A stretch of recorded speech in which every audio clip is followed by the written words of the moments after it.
모두의 채용 톡톡 구독, 좋아요, 알림 설정 부탁드려요. 취업 GPT 시간이죠. 더 빅스쿨의 이건 강사님과 함께합니다. 안녕하세요. 안녕하세요.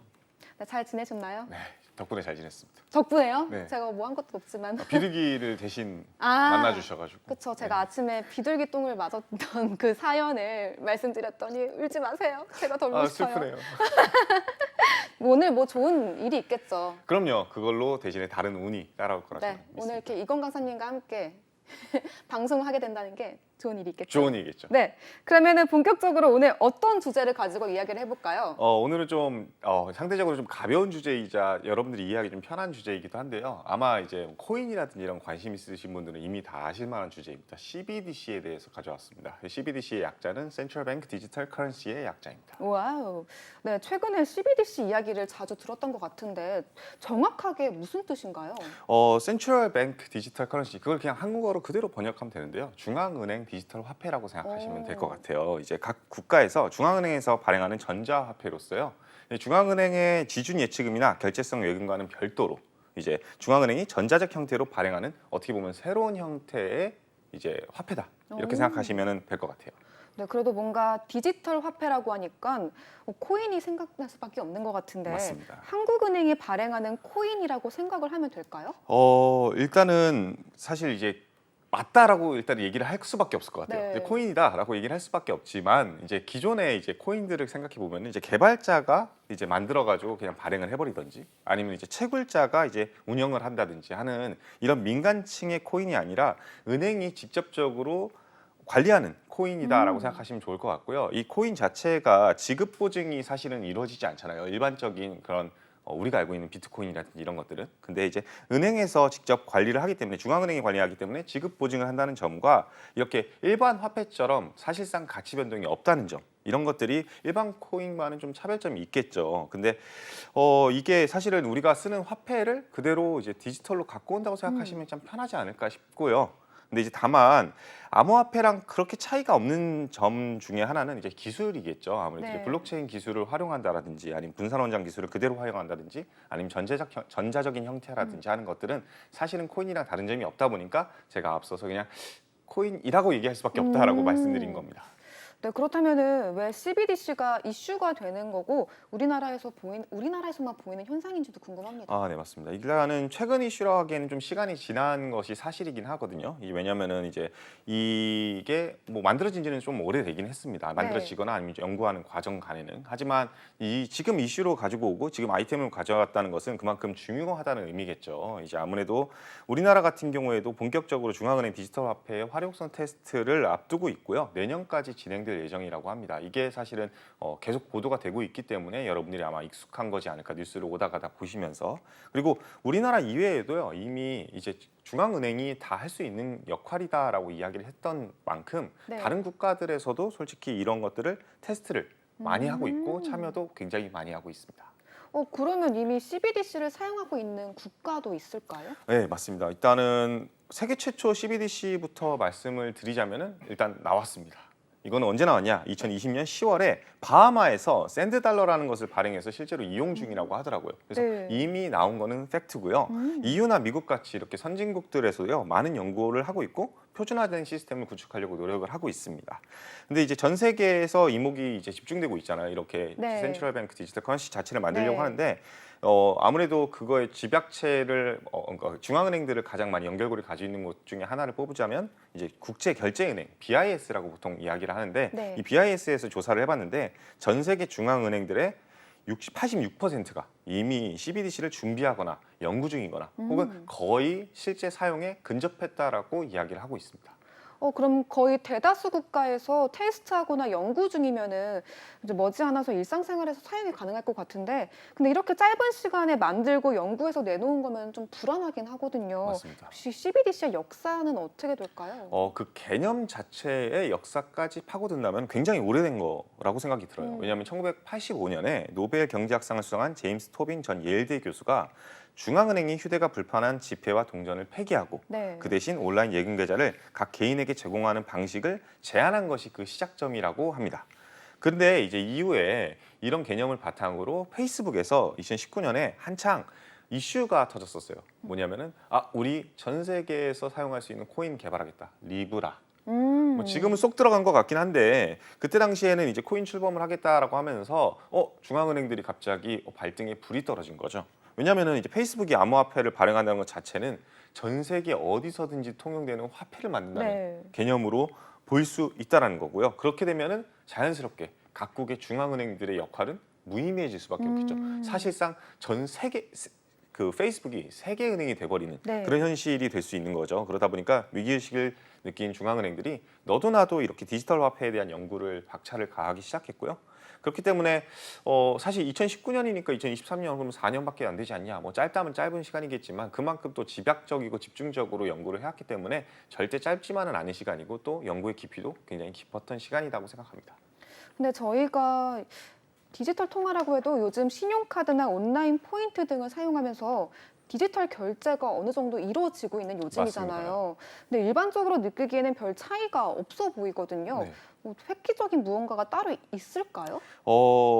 여러분들이 느끼기에는 획기적인 건 딱히 없을 것 같습니다. 그렇죠. 왜냐하면은 사실은 요즘에는 이제 예금 통장에다 넣어놓고서는 QR 네. 코드로 결제를 한다든지 맞아요. 그냥 예금 통장에 자동으로 빠져나가든지 아니면 이 송금도 편하고 사실은 큰 차이는 없을 가능성이 굉장히 높죠. 네. 그래서 여러분들이 이거 별거 아니네라고 해서 넘겨야 되냐? 절대 그렇지 않습니다. 여기에 가장 핵심적인 파트는요, 사실은 익명성이라고 생각하시면 될 것 같습니다. 왜냐하면은 CBDC 자체는 익명성이 굉장히 제한되는데 그 목적이 있지 않을까? 이게 제 개인적인 생각이거든요. 네. 왜냐하면 이제 전자적 형태로 발행되고 이제 분산 저장 기술을 활용하기 때문에 위변조가 불가능해요. 그리고 거래와 이동이 투명하게 관리가 될 수가 있습니다. 그러니까 일단은 이게 나오는 즉시 그리고 모든 화폐가 이걸로 대체된다라고 하면요, 위조 화폐라는 건 존재할 수가 없게 되는 네. 거죠. 그러고 이렇게 현금으로 또 이동을 하다 보면은 자연스럽게 이제 블랙머니라고 보통 부르죠. 네. 시장 뒤쪽에서 그냥 뒷돈이라고 하면 될 것 같은데 이런 것들이 오가다 보면은 누가 세금 조사라든지 이런 걸 받았을 때 저 돈 없어요 하는 경우도 많이 발생하지 않습니까? 네. 그래서 이런 이동성이 가진 문제점, 익명성을 기반으로 한 거래 추적의 불가능을 획기적으로 상쇄해서 이렇게 사실상 음지의 돈들을 아예 없앨 수 있을 거라고 얘기를 하고 있고요. 또 이렇게 이제 현금 거래라든지 이런 것들을 했을 때 제가 이제 비용을 좀 알아봤습니다. 현금 유통과 거래 비용에서 어느 정도의 돈이 들어가는지 봤더니 국가별로 연간 한 1,000억 원 이상이 소요된다고 하더라고요. 그러니까 돈을 생산하는데 돈이 드는 거죠. 그렇죠. 그러다 보니까 각국 입장에서는 비용의 효율성을 위해서라도 추진할 수밖에 없는 입장이다. 이렇게 결론 내릴 것 같습니다. 음지의 돈도 없어지고 이제 거래할 때도 줄어든다는 게 굉장히 획기적인 것 같아요. 그럼 이렇게 사용되거나 사용될 예정인 케이스가 혹시 있을까요? 네, 앞서 이제 민간에서라든지 아니면 제일 먼저 만든 것들은 이제 바하마의 샌드 달러가 처음이라고 얘기를 네네네. 했지만 기본적으로 이렇게 좀 대형 사이즈, 이거 진짜 세계에다가 엄청난 영향을 미치겠네. 바하마 사실은 크게 의미 없잖아요. 여러분들한테는 그렇죠? 그래서 이 분야에서 가장 선두주자가 누구냐라고 평가를 한다면 저는 단연 중국이라고 이야기할 수 있을 것 같습니다. 달러 중심의 국제 금융 시장에서 사실은 이제 어떻게 보면은 중국과 미국의 대립 구도가 굉장히 격화되고 있는 상황이잖아요. 네. 그러다 보니까 중국은 어떻게 보면 이 달러에서 돌파구를 마련해야 되고 그 돌파구를 ECNY, 그러니까 즉 디지털 위안화로 이제 돌파구를 마련하겠다라고 움직임을 보인 건데요. 그러다 보니까 굉장히 남들보다 더 빠르게 연구를 했고 더 빠르게 테스트를 끝냈습니다. 그래서 최근에 국제 석유 거래에서 100만 배럴의 원유를 사는데 처음 사용되기까지 했다라고 합니다. 벌써 석유 거래에 이용이 된 거네요. 그러면은. 그렇죠. 근데 문득 드는 생각이 이게 위안화잖아요. 네. 그러면 환전도 해야 되고 뭐 다른 데 써야 될 수도 있을 것 같은데 어떻게 보세요?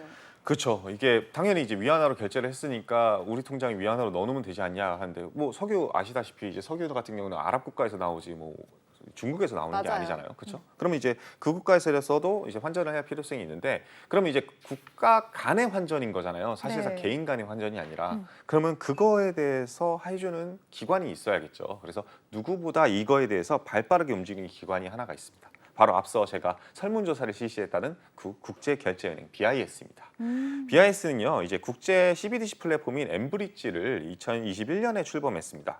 엠브리지는 말 그대로 이제 타 국가 간의 CBDC 거래에서 활용할 수 있는 플랫폼입니다. 그러니까 우리가 이용하는 플랫폼이 아니라 국가 간의 중앙은행들이 이용하는 플랫폼이겠죠. 그래서 홍콩, 태국, 중국, 아랍에미레이트 등 중앙은행들과 해당 이제 관할권에 속한 은행들이 이 다수의 실험을 거쳐서 나온 플랫폼인 만큼 그런 안전성 또한 이미 입증되어 있다라고 하고요. 그리고 이렇게 가장 먼저 그리고 가장 빠르게 출범한 스탠다드이기 때문에 중앙은행들끼리 거래하는 플랫폼으로서 어떻게 보면 더 확장성을 띄어가고 나중에는 한국은행이라든지 아니면 미국에 있는 이제 연방은행이라든지 하는 곳들도 다 끼지 않을까 싶습니다. 오, 네, 중앙은행끼리 거래하는 플랫폼이 되게 신기한 것 같네요. 그렇죠. 네, 근데 이렇게 각 국가별로 만든 거다 보니까 어떻게 보면 하나의 통일된 화폐가 조금 더 편리할 것 같은데 어떻게 보시나요? 그렇죠. 이게 사실 하나의 뭐 예를 들면은 이제 세계화 이런 식으로 네. 해가지고 월드코인 막 이런 식으로 해서 나오면은 사실 엄청 좋죠. 그쵸. 너무 좋을 것 저희 같아요. 입장에서 그냥 해외 여행 갔을 때 막 이게 그래서 얼마지? 라는 계산도 할 필요가 맞아요. 없는 거고 그런 측면에서는 우리는 좋지만 국가들 사이에서는 사실은 의미가 없다. 오히려 이게 안 좋다라고 이야기를 할 수 있을 것 같아요. 이제 예시를 좀 들고 싶은데 만약에 이제 미국의 디지털 달러화가 이제 대세가 됐다고 생각을 해보시면 될 것 네. 같아요. 이제 대세가 돼서 우리가 이제 우리나라에 있는 이제 국밥집에 갔어요. 그래서 네. 순대국밥 한 그릇 주세요라고 해서 순대국밥을 딱 먹었는데 갑자기 이제 계산하려고 나가는데 그 편말이 붙어 있는 거예요. 달러화만 받습니다. 아, 그럼 이제 우리는 달러화밖에 거래할 수밖에 그쵸. 없겠죠. 근데 그쵸. 이게 사실은 그럼 뭐야 원화 결제는 안 되는 거야? 우리 원래 쓰고 있는 세종대왕님은 낼 수가 없는 거야? 이게 낼 수 없는 거 아닌 거 이 자체의 문제가 아니라 그만큼 국력이 악화된다고 생각하시면 좋을 것 같아요. 우리가 흔히 동남아에 여행을 가잖아요. 네. 그 여행을 갔을 때 동남아에서 팁을 주는 경우가 간혹 있는데 그 팁을 줄 때 혹시 그 국가의 팁으로 돈으로 주나요? 아니면 달러로 주나요? 저는 그 국가에 그 국가에 줬어요? 네. 그러면 이거는 사실 그 국가를 좀 우대해 주는 거라 생각하시면 좋을 것 같은데 대다수의 아마 경험이 있으신 분들은 1달러나 10달러짜리 지폐를 주는 경우도 간혹 보셨을 것 네네. 같습니다. 이게 뭐 어느 나라에 그거를 주는 거에 따라서 좀 다를 수도 있겠지만 해당 국가에서 해당 국가의 통화를 안 쓰고 다른 나라의 통화를 쓴다라는 것은 결국에는 그 국가의 통화 가치가 없다라는 거고 중앙은행의 역할이 무의미하다. 그렇게 되면 다시 말하면은 이 중앙은행에서 할 수 있는 다양한 경제적인 어떻게 보면 정책들 같은 것들도 함부로 할 수가 없는 상황이 될 거고 그쵸. 당연히 그 미국 달러가 만약에 이제 그런 주도적인 역할을 한다라고 한다면 미국한테 좌우될 수밖에 없는 상황이 될 수밖에 없겠죠. 그래서 자연스럽게 국력 악화라는 결론으로 귀결될 수가 있기 때문에 세계화라고 하는 그런 것들에 나중에는 나올 수는 있겠지만 지금 당장은 각 국가별로 프로텍션을 만드는 중이다 생각하시면 될 것 같아요.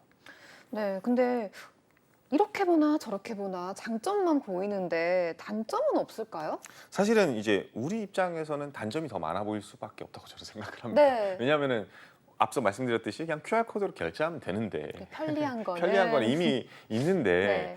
라고 생각할 수 있는데 이 가장 이제 현실적인 문제들이 어떻게 보면 더 많다라고 생각하시면 좋을 것 같고요. 제일 첫 번째는 이제 CBDC가 도입될 경우의 문제인데 갑자기 내일 아침부터 자 내일부터는 CBDC로 결제하세요라고 이야기를 해버리면은 말이 안 되죠. 그쵸, 말 안 되죠. 그거를 이제 핸드폰도 잘 못 쓰시는 분들도 많은데 갑자기 약국 갔는데 CBDC로 결제하라 그러면 그게 뭐요? 이렇게 해버리시는 분들도 분명히 발생할 거고요. 그렇기 때문에 이제 기존 통화와 같이 조금씩 병행해 나가야 될 텐데 그러다 보면은 이제 디지털이 익숙하지 않은 분들이 어려움을 겪는다든지 아니면 나중에 가서는 은행이 마치 코인 거래소 같이 저 이거 CBDC로 좀 바꿔주세요. 라고 하는 그런 환전소가 될 여지도 네. 분명히 있겠죠. 근데 이 같은 내용들이나 문제점은 경차로 해소되고 제도 개선이나 교육 같은 것들을 충분히 하고 요즘에 또 실버 세대들도 충분히 이제 디지털 이용을 잘 하시기 때문에 해결해 나갈 수 있는 문제들이라고 생각하는데 더 큰 문제가 사실은 존재합니다. 더 큰 문제예요. 네. 뭐죠? 더 큰 문제는 바로 빅브라더 문제와 안정성 문제 이 두 가지가 가장 큰 문제라고 저는 생각을 합니다. 이제 빅브라더 문제부터 짚는다면요, 이 블록체인 기술 자체가 사실은 이제 본산 저장 기술을 네. 활용해서 위변조가 불가능하다라고 이야기를 했잖아요. 그리고 거래와 이동의 투명성이 관리가 될 수 있다.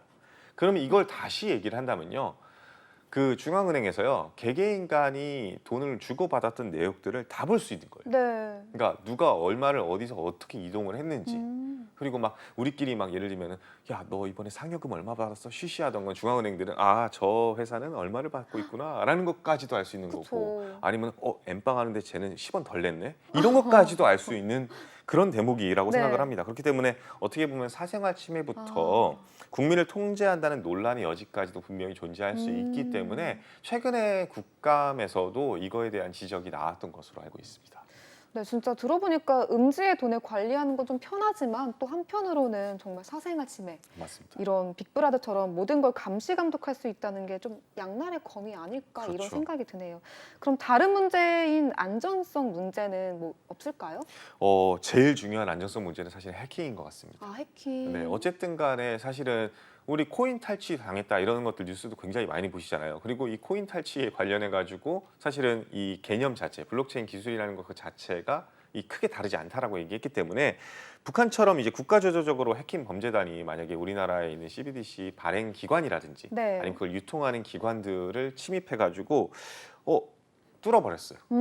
혹은 기존에 있는 분산 원장을 아예 그냥 망가뜨렸습니다. 네. 그러면은 뭐 회복은 가능하겠죠. 어쨌든 발행 기관이 한 군데고 네. 어쨌든 그 기술력을 갖고 있는 기관이 있기 때문에 분명히 빠른 시일 내에 회복은 되겠지만 그 잠깐이라 할지라도 문제가 벌어졌다라고 한다면요.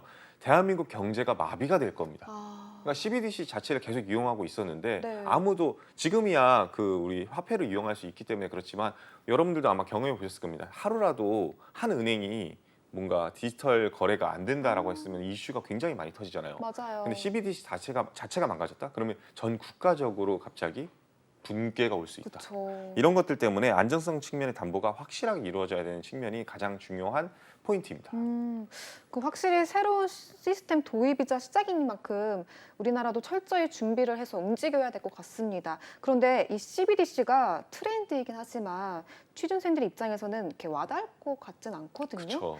그 취준생들은 이에 대해서 어떻게 보면 될까요? 사실 이게 와닿지 않는 거는 그럴 수밖에 없는 게 저도 그렇거든요. 아직까지도 뭐 눈에 보이지도 않고 맞아요. 우리 결제도 그냥 편하게 하고 있는데 네. 하지만 이제 스스로 생각해보고 여러 상황들과 변수들을 고려해가지고 조금 연습해보는 것들은 굉장히 중요하다고 생각을 합니다. 근데 제가 뭐 답을 알려주면 제 이 방송을 보는 모든 분들이 똑같은 얘기를 면접 가서 이야기하지 않을까 약간 걱정이 됩니다. 그래서 함부로 답을 얘기해주진 않지만 네. 힌트 정도는 제가 좀 드릴 수 있을 것 힌트, 같아요. 네. 그래서 비금융권과 금융권으로 한번 나눠서 이야기를 해봐드리겠습니다. 네. 어떤 금융권부터 이야기를 해볼까요? 네, 일단은 그럼 금융권부터 한번 짚어보면요. 은행을 한번 기본적으로 얘기를 해보자면 은행은 이제 수신을 기반으로 여신을 실행을 합니다. 그러니까 수신, 고객들로부터 자금 조달 기능을 바탕으로 대출을 해주는 거죠. 네. 그게 바로 신용창조 기능이라고 하고 아마 금융권을 지원하신 분들은 다 알 수 있을 거라 생각합니다. 하지만 이 디지털 화폐가 만약에 본격화되면 어떻게 될까요? 고객이 굳이 입출금 통장에 돈을 넣을 필요가 있을까요? 그냥 핸드폰에다가 그냥 네. 코인을 보관하듯이 보관하면 어떻게 될까요? 그러면은 은행에 돈을 아무도 안 맡긴다라는 의미가 되는 거고요. 그럼 은행의 자금 조달 기능이 약화된다는 것을 의미합니다. 그렇죠. 그러면 은행이 자금 조달 기능이 약화되면 어떻게 될까요? 대출할 수 있는 여력도 줄어듭니다. 왜냐하면 받은 걸 바탕으로 대출을 해줄 수가 있으니까. 그러니까 우리가 아무도 은행을 안 맡기고 대출을 안 해주고 하면은 그 악순환이 반복되면 어떻게 될까요? 나중에는 은행이 기본적으로 대출할 수 있는 여력이 줄어들기 때문에 모든 사람들한테 대출을 편하게 해주는 그런 공공성 같은 것들도 굉장히 제한되고 정말로 믿을 수 있는 사람들한테 대출을 해준다든지 정말 고신용자들한테만 대출을 해준다든지 하는 그런 문제들이 벌어지기 시작하고 나중에 가가지고는 이런 신용도가 높은 기업 이런 것들만 준다라고 했을 때는 소상공인들도 사실은 배제될 수 있는 가능성이 굉장히 네. 높겠죠. 그리고 어쨌든 은행이 그러면 뭐야 얘네들 다 갤럭시랑 아이폰에다가 돈을 넣어놓네. 우리 은행에다 넣어놔야 되는데 그러면 어떻게 유인해야 될까요? 글쎄요. 당연히 예금 금리를 올릴 수밖에 없는 그쵸. 거겠죠. 금리가 적금 많이 올라가겠죠. 해주겠다, 네. 돈 많이 주겠다. 돈 많이 주겠다 해서 예금 금리가 오르면 어떻게 됩니까? 당연히 대출 금리도 올라갈 오르죠. 수밖에 없습니다. 그래서 기본적인 대출 금리가 가상 금리가 굉장히 뛸 수밖에 없는 구조로 가면은 고신용자들이 대출을 이용하는데 그 대출의 금리가 굉장히 높아진다. 이런 악순환이 계속 벌어질 수 있는 여지가 있겠죠. 그러면 이런 것들을 좀 해결하는 방법이라든지 어떻게 하면은 고객들이 자연스럽게 은행에다가 돈을 예금할 수 있게 할 수 있을지라든지 하는 것들을 많이 생각해 보면 그게 좀 힌트가 되지 않을까 싶습니다. 이렇게 또 꿀팁을. 그럼 저는 대출을 못 받는 그런 상황이 올 수도 있는 거네요. 그렇죠. 더 배제된 신용도가 낮으신 아, 저는 수용도 높습니다. 높으면 상관없을 겁니다. 그럼 이제 다음으로는 비금융권에 대해서 힌트를 주신다면요? 이제 앞서 제가 네. 은행에다가 돈을 굳이 예금을 안 하고 핸드폰에다도 넣어놓을 수 있다라고 말씀을 드렸잖아요. 네. 그렇다는 말은 제조 발행 환수는 당연히 이제 중앙은행인 한국은행에서 관리하고 감시 감독을 하겠지만 유통을 하는 것은 꼭 은행일 필요가 있을까요? 네. 실제로 이제 한국은행에서 테스트베드를 할 때 굉장히 관심을 보였던 기관들이 대표적으로 네이버, 카카오, LG CNS 네. 이런 회사들이 굉장히 관심을 많이 보였습니다. 왜? 네이버에서 그냥 유통해버리면 되거든요. 그렇죠. 카카오에서 그냥 유통해버리면 되거든요.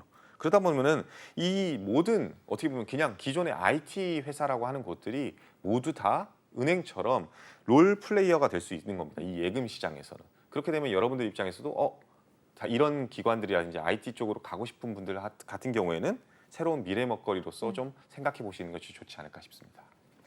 네, 거의 답을 주신 것 같은데요. 거의 뭐 답이죠. 네, 그럼 마지막으로 취준생 분들께 짧게 한 말씀 해주신다면요? 지금 아직 당장 나오지 않았다라고 해서 관심을 뒤늦게 하지 마시고요. 나중에 뭐 나온다라고 한다면 바로바로 이용해 보셨으면 좋겠어요. 그래야지 여러분들이 트렌드에서 뒤처지지 않을 거라 저는 확신합니다. 네, 오늘도 말씀 감사합니다. 감사합니다.